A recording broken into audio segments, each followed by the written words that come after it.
किसी लायक नहीं है, शैतान है। मैं उसे सिर्फ इब्लीस की औलाद कहूंगी, क्योंकि ये एक आसमानी किताब है। एक ऐसी चीज के लिए लिख सकता है जो गैबी है, जो आसमान से आई है, तो इंसानों को इस चीज में दखल नहीं देना चाहिए।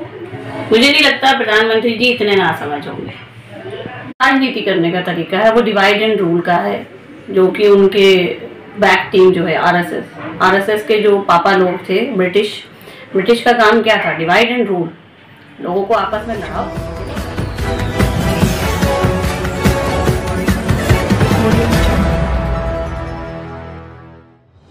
वसीम रिजवी के साथ आरएसएस और भाजपा को कटघरे में खड़ा करते हुए खूब बरसती रही प्रदेश सचिव। नमस्कार, आप देख रहे हैं खबर बुलंद भारत। बरेली से सैयद शाहरुख अली की रिपोर्ट। उत्तर प्रदेश शिया वक्फ बोर्ड के पूर्व अध्यक्ष व निर्वाचित सदस्य वसीम रिजवी ने सोशल मीडिया पर एक अपनी वीडियो और एक पत्र जारी कर दावा किया है कि उन्होंने अल्लाह की किताब कुरान से 26 आयतें हटाते हुए एक कुरान तैयार किया है और उस कुरान को उनके द्वारा देश के प्रधानमंत्री नरेंद्र मोदी को एक पत्र के साथ भेजा है।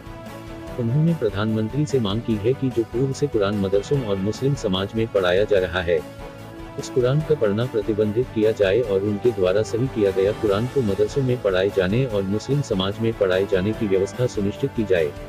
वसीम रिजवी के इस तरह से प्रधानमंत्री को कुरान भेजकर मांग करने और कुरान को लिखे जाने वाले वसीम के बयान पर आज उत्तर प्रदेश महिला कांग्रेस की प्रदेश सचिव इमराना हुसैन ने वसीम रिजवी के साथ आरएसएस और भाजपा को कटघरे में खड़ा करते हुए खूब बरसी। गौरतलब है कि इतने मुकदमे वसीम रिजवी के विरुद्ध दर्ज होने पर भी शासन व प्रशासन के कान तले जू तक नहीं रेंग रही, जिसका लाभ वसीम रिजवी ने उठाते हुए कुरान लिखने जैसी हरकत तक पहुंच गया और अपनी इस हरकत को देश के प्रधानमंत्री नरेंद्र मोदी को भेजकर यह दिखा दिया कि उसका कानून कुछ नहीं कर सकता है। आज हमसे बात करते हुए उत्तर प्रदेश महिला कांग्रेस की प्रदेश सचिव इमराना हुसैन ने कहा, मैं इमराना हुसैन, उत्तर प्रदेश में महिला कांग्रेस प्रदेश सचिव। देखिए, Wasim Rizvi is a puppet of BJP.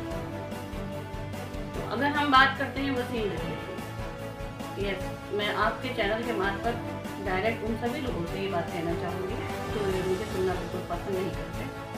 Wasim Rizvi is a puppet of BJP, क्योंकि बीजेपी का जो अपना राजनीति करने का तरीका है वो डिवाइड एंड रूल का है, जो कि उनके बैक टीम जो है आरएसएस के जो पापा लोग थे, ब्रिटिश का काम क्या था? डिवाइड एंड रूल, लोगों को आपस में लड़ाओ, तोड़ो और राज करो।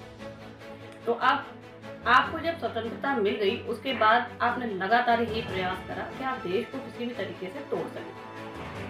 आपने एक विशेष समुदाय को हमेशा टारगेट करा, जिस समुदाय से मैं आती हूँ, मुस्लिम समुदाय। राम मंदिर मुद्दा आपने बनाया और उस मुद्दे को आपने इतना भड़काया कि ना जाने कितने बेगुनाह लोगों की लाशें निकली। क्योंकि सीधी सी बात है, हिंदुस्तान में जो लोग रहते हैं वो साइकोलॉजिकली, भावनात्मक रूप से धार्मिक होना भी चाहिए। आस्था में बिलीव सबका होता है, लेकिन उसको अपने राजनीतिक मंशा के लिए, राजनीतिक सोच के लिए, अपने लालच के लिए हमेशा बीजेपी। अब जब से राम मंदिर मुद्दा खत्म हो गया तो 2022 और 2024 के लिए बीजेपी के हाथ में कुछ नहीं है।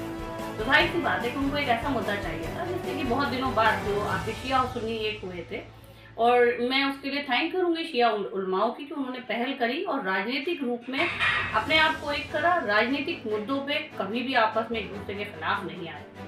दैट्स द रीजन ये पपेट छोड़ा गया है, क्योंकि ऐसा कोई इंसान नहीं बना जो कुरान को बदल दे। मैं गाली नहीं बकना चाहती उसको, क्योंकि उसे भी एक माँ ने पैदा किया है और मैं उस माँ की तौहीन नहीं करना चाहती। अदरवाइज वो इस लायक इंसान नहीं है, वो अपने आप को खुदा समझ रहे हैं। वो आलिम दीन भी नहीं है, खुदा तो क्या, इंसान क्या, वो किसी लायक नहीं है, शैतान है। मैं उसे सिर्फ इब्लीस की औलाद कहूँगी, क्योंकि ये एक आसमानी किताब है, उसे किसी इंसान ने नहीं लिखा। तो आप तो ये जो हरकत आप कर रहे हैं, आप जो मुस्लिम समुदाय का जो आप दिमाग अपनी मेन पॉइंट से हटाने की कोशिश कर रहे हैं, तो वो आपकी चाल नहीं चलेगी। सीधा सी बात। मैम, प्रधानमंत्री जी को वसीम रिजवी जी ने एक कुरान सौंपा है और मांग की है कि देश भर में वो कुरान लागू किया जाए जिसमें से उन्होंने 26 आयतें निकाल कर कुरान लिखा है। इसे आप किस नजरिए से देखते हैं? प्रधानमंत्री जो होते हैं वो किसी देश का एक पद होता है, उसके लिए चुनाव होता है ना।